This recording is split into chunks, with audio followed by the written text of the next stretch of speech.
25 जनवरी 2022 शाम 4 बजे। 1 फरवरी को ज्वाइनिंग। उस ईमेल की सब्जेक्ट लाइन थी जिसे मैंने जनवरी की ठंडी शाम को बोर्ड ऑफ डायरेक्टर्स को भेजा था। इस महीने की शुरुआत में मुझे भारत पे से एब्सेंस वॉलंटरी लीव लेने के लिए मजबूर किया गया था।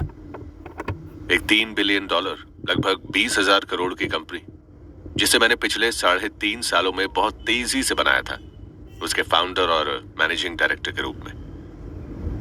पूरी जनवरी मेरे लिए धुंधली रही। मुझ पर एक के बाद एक कंट्रोवर्सी से हिट किया गया।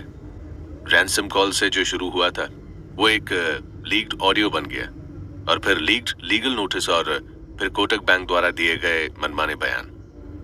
जब पूरा देश शार्क टैंक इंडिया को एंजॉय कर रहा था और एंटरप्रेन्योरशिप की नई लहर को सेलिब्रेट कर रहा था, जो इस देश में और लाखों टीवी स्क्रीन्स पर रोज रात को 9 से 10 बजे आती थी, मैं एक बोर्ड बैटल में लड़ाई कर रहा था, जो मुझसे भारत पे का कंट्रोल छीनना चाहते थे। महीने के आखिरी हफ्ते में मैं अपने ही को फाउंडर, हायर मैनेजमेंट और भारत पे के इन्वेस्टर्स के धोखे और पॉलिटिक्स को संभालने में लगा हुआ था।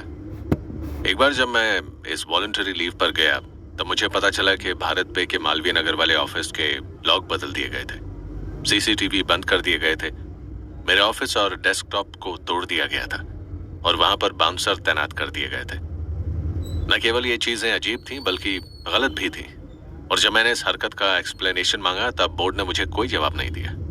ये साफ था कि मुझे बहुत सारी चीजों से डील करना था, लेकिन उस समय मुझे एक चीज की शांति जरूर मिली थी। कोटक बैंक वाला मुद्दा आगे नहीं बढ़ा और प्रेस का उसमें से इंटरेस्ट खत्म हो गया। अब मेरा फिर से ऑफिस जाने का और बिजनेस के अगले ग्रोथ फेज पर फोकस करने का समय आ गया था। इसीलिए मैंने ऑफिस फिर से ज्वाइन करने की इन्फॉर्मेशन भेजी। 25 जनवरी 2022 शाम के 4:52।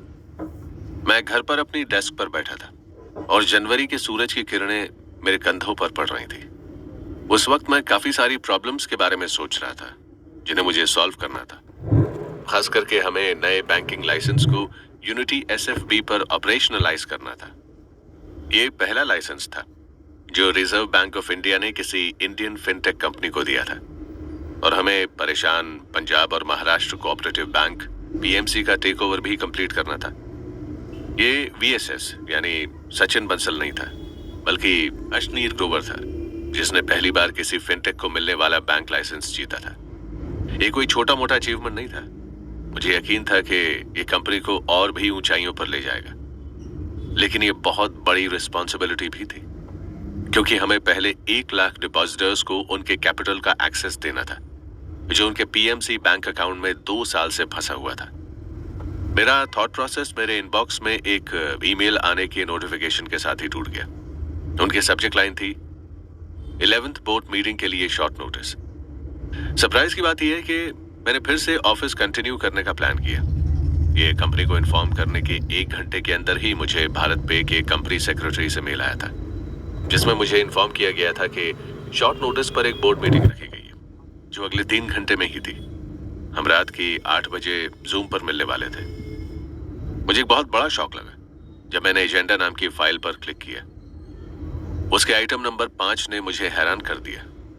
वो ये कह रहा था, रिव्यू कमेटी चाहती है कि वो इस बात को कंसिडर करे और एक्सेप्ट करे कि मिस्टर अशनीर ग्रोवर को मार्च 31, 2022 तक छुट्टी पर रखना चाहिए। 25 जनवरी 2022 रात 8 बजे। मेरा नाम अशनीर ग्रोवर है। मैं जूम पर न्यू दिल्ली से मीटिंग अटेंड कर रहा हूं और मेरे साथ इस रूम में कोई नहीं है। उस मीटिंग का जरूरी रोल कॉल ही एक ऐसा पार्ट था जिसे मैं प्रेडिक्ट कर सकता था। चेयरमैन रजनीश कुमार ने 10 मिनट लेट ज्वाइन किया और उन्होंने सबसे पहले शार्दुल, अमरचंद, मंगलदास और अल्वारेज और मार्शल की टीम को वर्चुअल मीटिंग लीव करने के लिए कहा। उन्हें पहले इस बोर्ड मीटिंग में बुलाया ही क्यों गया? अगर उन्हें मीटिंग छोड़कर ही जानी थी तो क्या चेयरमैन को इस मीटिंग की इनवाइट लिस्ट पहले से नहीं पता थी? मीटिंग शुरू होते ही कहा गया कि कंपनी के कॉर्पोरेट गवर्नेंस प्रैक्टिसेस के लिए 2 मेंबर की कमेटी बनाने के रेजोल्यूशन को पास किया गया।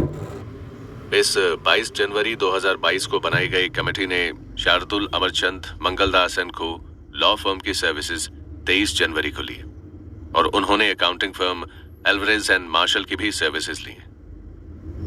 और तो और एल्वारेज एंड मार्शल की सर्विसेज को पहली बार 25 जनवरी को बोर्ड के सामने लाया जा रहा था। मुझे और सदमा देने के लिए बताया गया कि एल्वारेज एंड मार्शल ने मेरे खिलाफ कुछ ढूंढ लिया, और तो और उन चीजों के बेसिस पर जो मुझे भी नहीं पता थी, बोर्ड ने मुझे कंपलसरी एब्सेंस लीव दे दी और मुझसे एमडी की सारी पावर्स छीन ली।